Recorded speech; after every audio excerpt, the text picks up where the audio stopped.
So what's up everyone, Julian here, so hi, welcome to another episode of Punderful Art. So I feel pretty lazy in this episode. I feel like doing a small painting. This painting won't be much of an issue to deal with and to work on, so yeah, I don't think there's anything else to say. I don't think there's anything else to talk about. Let's just get right into painting. Just another episode, that's all. I feel like creating like a small connection, since this is the month of February and Valentine's Day is like a week away, like literally a week away, approximately a week away, I should say. That rhymes, by the way. Look at me, I'm so good at rhyming. Call me Mr. Rhyming, or Mr. Rhymes, expert at rhyming words together. I need to play Minecraft and head to the nether. Okay, why am I being so silly during this intro for an art series? Let's just get to painting, alright? Like, for real. So without any further ado, let's go ahead and get to the intro of this series.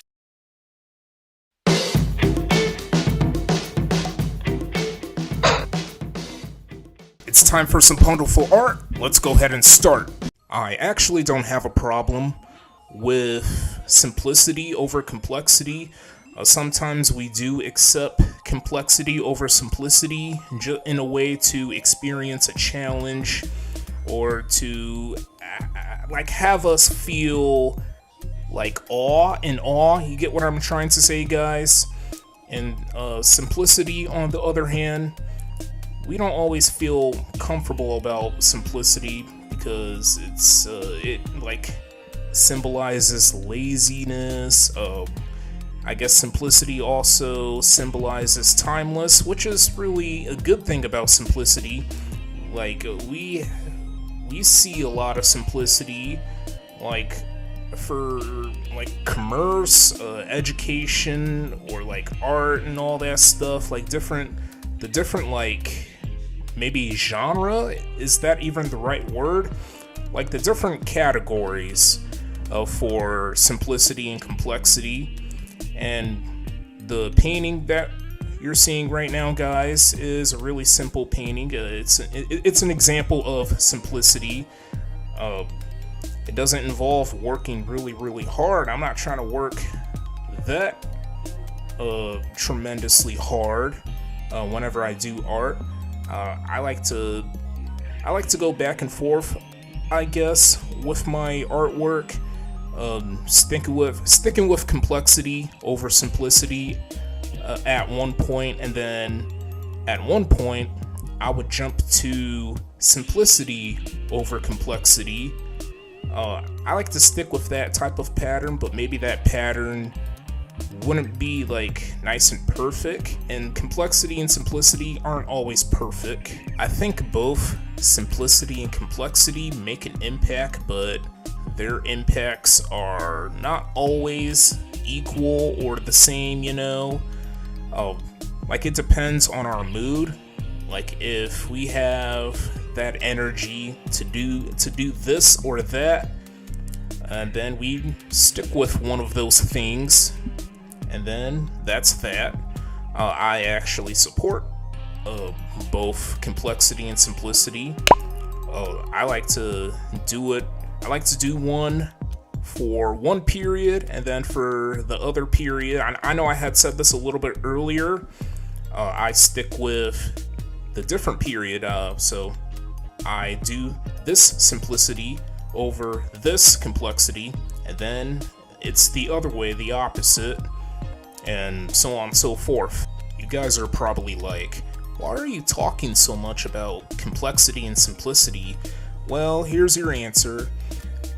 Whenever I do these videos, I really don't have that much to talk about, so I just stick with one topic and I move on from that.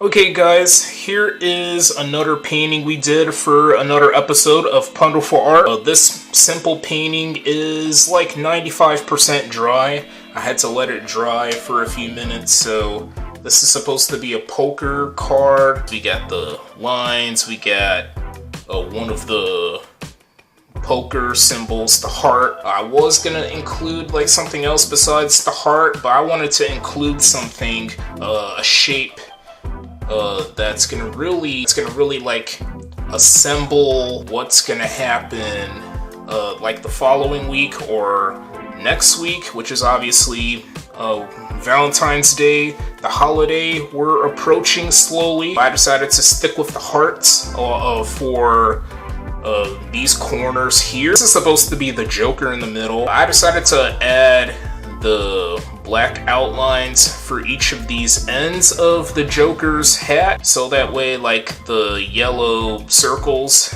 are noticeable. I'm not sure if it's really noticeable to you guys because yellow is obviously quite a light color. You're goddamn right. And we got J, that stands for Joker or Jack, but we're sticking with Joker. Not the Batman character. He's not a Batman character. He's a DC character that hates Batman. Yes, I do watch The Dark Knight. I haven't watched all of the Batman movies, so there you go. That's my confession to you guys. We got the diamond eyes. I mean, I did include some more symbols for when you're playing cards. I don't even know how to play cards. I don't even know how to play any other type of card games. Yes, that's how bad I am, and I may be bad at painting. It's okay to be atrocious on what you do. I'm okay with it. Like, I'm fine with it. I'm down with it completely. We got the red clown nose, red lips. We got these triangles down here, the red and blue triangles, and we got the red and blue hat. I like to call this painting Poker Face. Get it? Because the Joker has a straight face. Another word for straight face is poker face, which means you have no emotion whatsoever. We have poker faces in most situations, even when we talk, even when people are listening and all that stuff. So that is going to be the end of this episode of Punderful Art. Stay tuned for more content, guys. And I hope this art video was quite enjoyable to watch.